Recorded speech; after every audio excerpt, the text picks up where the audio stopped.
Hi everyone, this is Anurag from ARG signals. चलिए शुरू करते हैं आज का वीडियो। तो 4 अप्रैल का ट्रेडिंग सेशन जो था वो हमारा ख़त्म हो चुका है एंड अभी 5 तारीख आ गई है। रात के 12:30 बजे मैं ये वीडियो रिकॉर्ड कर रहा हूँ। यहाँ पर आपसे मैं इंडेक्स के बारे में जो मेरे को इन्फॉर्मेशन शेयर करनी है उसके लिए मैं वीडियो बना रहा हूँ।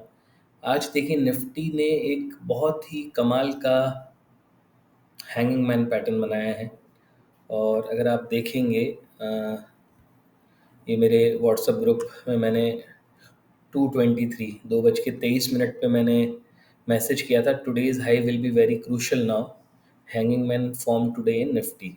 ठीक है, तो बेसिकली अगर हम देखें 2:23 पे क्या प्राइस था जब मैंने पोस्ट किया था, तो अराउंड यहाँ पे ये वाली कैंडल पे था निफ्टी। एंड उसी समय ये नज़र आ रहा था कि आज ये एक हैंगिंग मैन पैटर्न फॉर्म हुआ है। मैंने जो अपना ट्विटर के ऊपर मैंने निफ्टी 3 तारीख को मैंने पोस्ट किया था कि 22,525 will be Lakshman rekha for Nifty.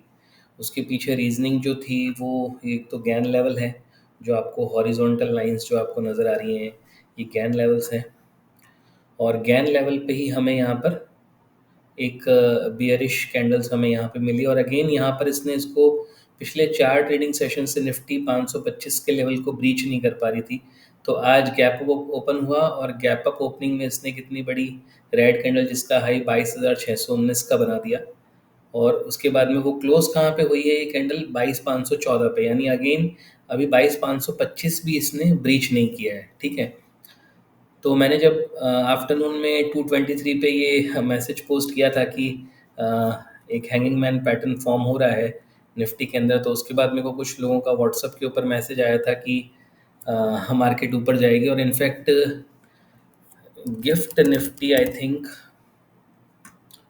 अभी मैं थोड़ी देर पहले जब देख रहा था तो ये अराउंड कहीं 723 क्या 733 के आसपास चल रही थी। इट मीन्स कि अगर हम मार्केट क्लोजिंग से अगर इसको देखें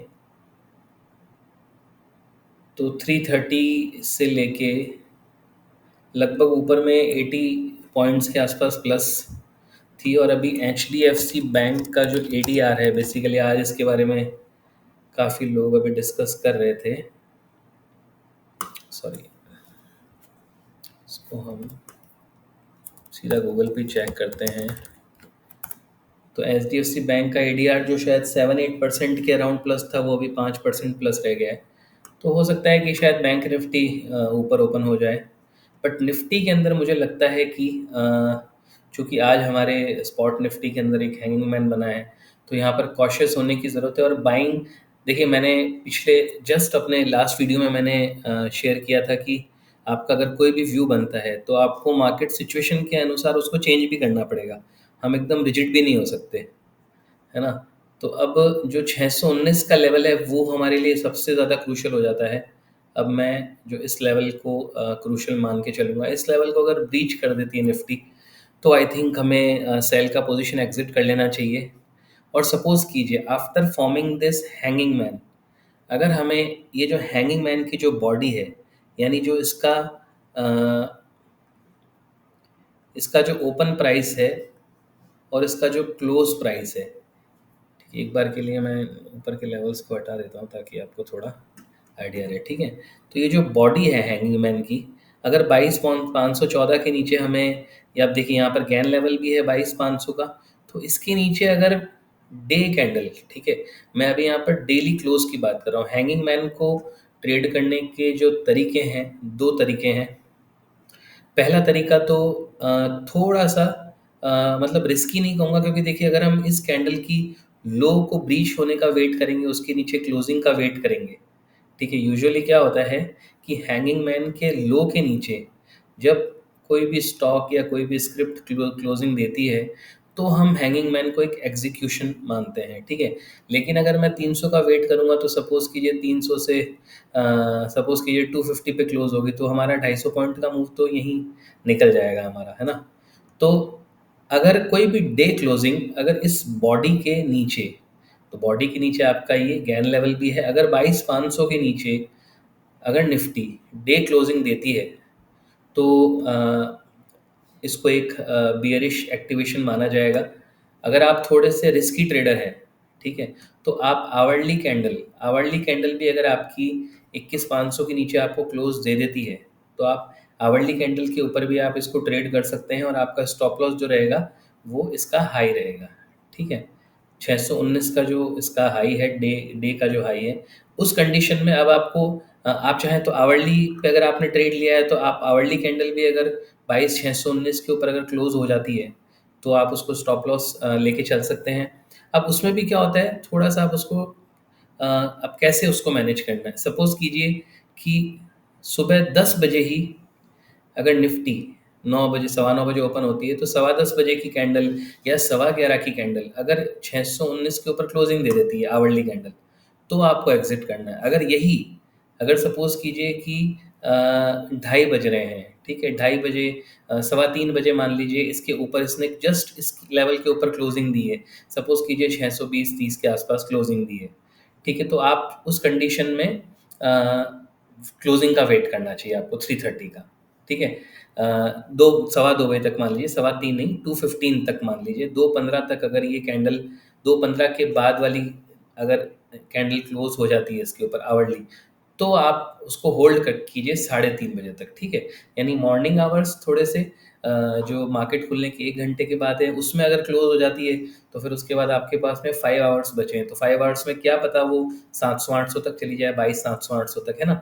लेकिन जब 2:15 बजे, अगर 2:15 बजे वाली कैंडल ब्रीच करके क्लोज देती है, तो आप फिर मार्केट क्लोज होने का वेट कीजिए। ठीक है, डे क्लोजिंग का स्टॉप लॉस के बारे में बात कर रहा हूँ मैं यहाँ पर। तो एक तो मैंने आपको बताया, इस बॉडी के नीचे आवरली कैंडल जब भी क्लोजिंग दे तब आपको ट्रेड एग्जीक्यूट करना है। ठीक है, सेकंड, अगर आप कंजर्वेटिव ट्रेडर हैं, तो आपको इस हैंगिंग मैन के मतलब जो लो है इस हैंगिंग मैन का 22,303, इसके नीचे अगर निफ्टी जब भी क्लोजिंग देती है तो आपको सेल करना है उसको।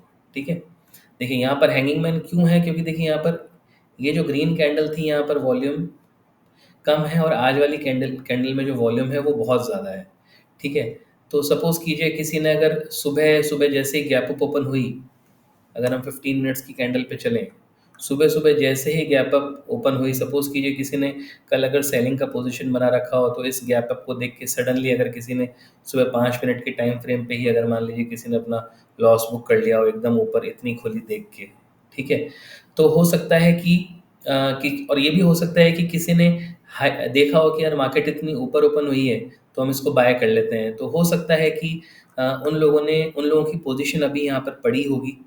अगर किसी ने हाईएस्ट लेवल पे बाय किया है तो उसकी पोजीशन पड़ी होगी और वो थोड़े से कॉन्फिडेंस उनमें कम होगा अगर उन्होंने इस लेवल पे बाय किया है हाई प्राइस के आसपास। ठीक है, तो हैंगिंग मैन को मैंने आपको ट्रेड करने का तरीका बता दिया। फिर उसके साथ साथ बैंक निफ्टी में भी अगर हम बात करें, तो बैंक निफ्टी ने भी देखिए यहाँ पर एक डॉजी कैंडल बना दिया है। ठीक है, और हमारा जो लेवल जो मैंने मेंशन किया था 48,200, मैंने राउंड फिगर में मेंशन कर रखा था कि 48,200 के ऊपर अगर जाती है बैंक निफ्टी, तो आपको एक बुलिश मूव मिल सकता है। और यहाँ पर इसने एक डॉजी फॉर्म कर दिया है, तो इसमें भी अगेन आपको इसको ट्रेड करने का तरीका क्या है, अगेन वही आपको सेम, डॉजी को ट्रेड करने का तरीका अलग है, हैंगिंग मैन को ट्रेड करने का तरीका अलग है।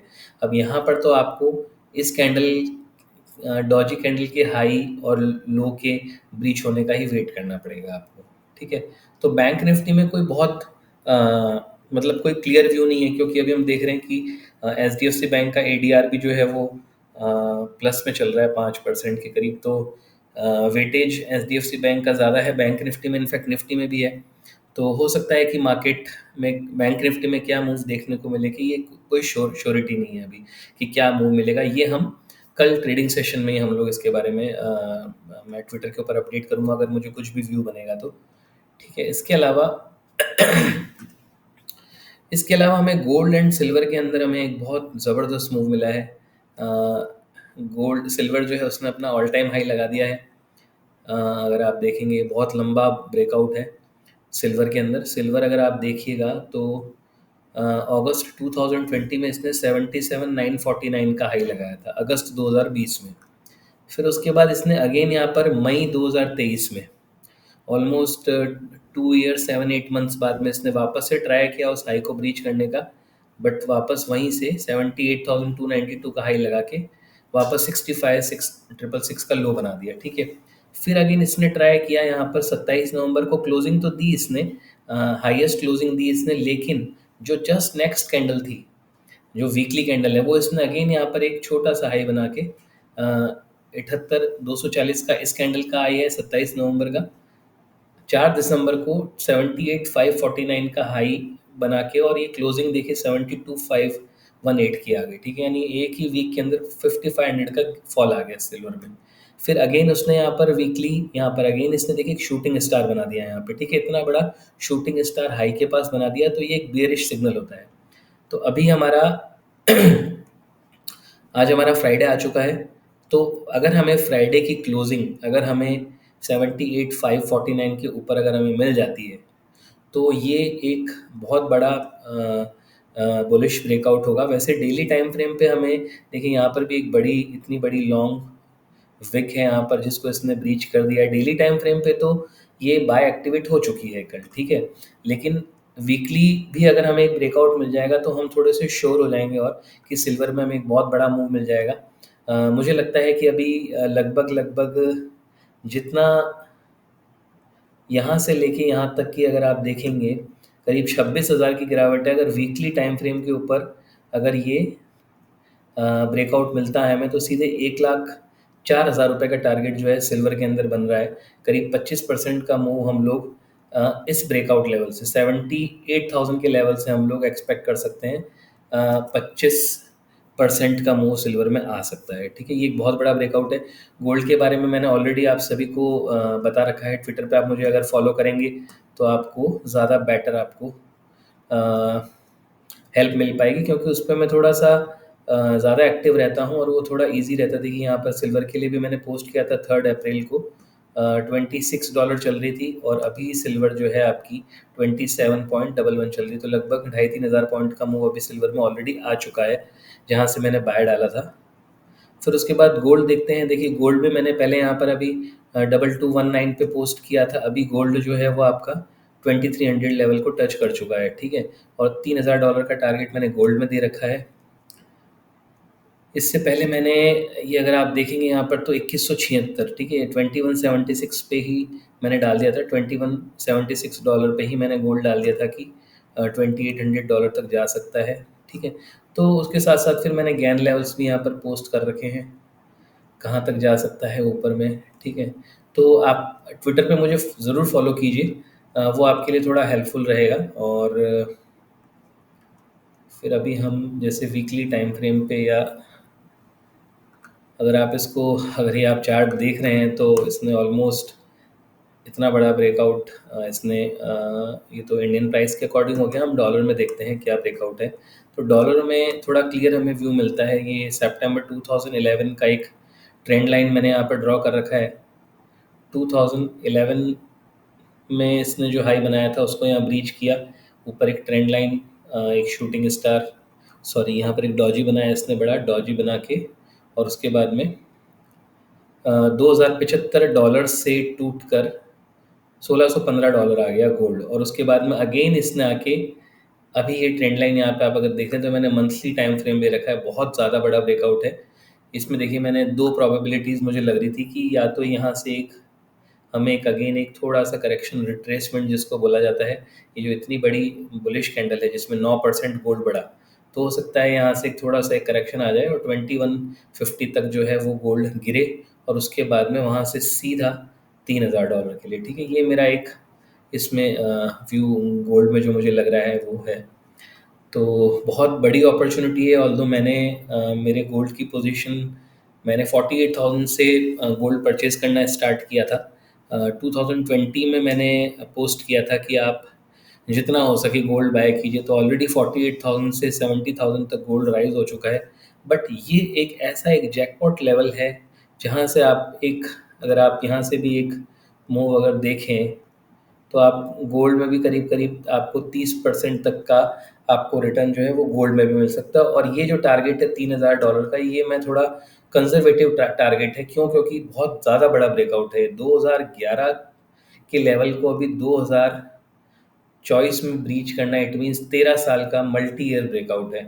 ठीक है, तो ये कहीं पे भी जा सकता है। 3000 तो एक कंजर्वेटिव टारगेट है, हो सकता है 4000, 4500, इनफैक्ट $5000 तक भी जो है गोल्ड आपका जा सकता है। ठीक है, अभी आपको शायद लग रहा होगा कि गोल्ड की प्राइसेस इतनी कैसे बढ़ सकती है, बट देखिए टेक्निकली जो चीज़ विजिबल है वो हमें कंसिडर करनी पड़ेगी। जब गोल्ड का प्राइस अगर आप देखेंगे यहाँ पे 873 का हाई था जनवरी 1980, उसको इसने ब्रीच किया था यहाँ पर कब, 2008 में। उसके बाद में हमें एक फाइनेंशियल क्रैश देखा था हमने इक्विटी मार्केट में, गोल्ड भी साथ साथ गिरा, लेकिन वहाँ से आप देखिए ब्रेकआउट तो इसका यहाँ कंफर्म हो चुका था, लेकिन उसके बाद भी गिरावट आई यहाँ पर। और उसके बाद में वहाँ से जब $800 से $1900 हुआ 3 साल के अंदर ही, तो किसी को भी बिलीव नहीं हुआ कि यार 3 साल में गोल्ड डबल हो गया।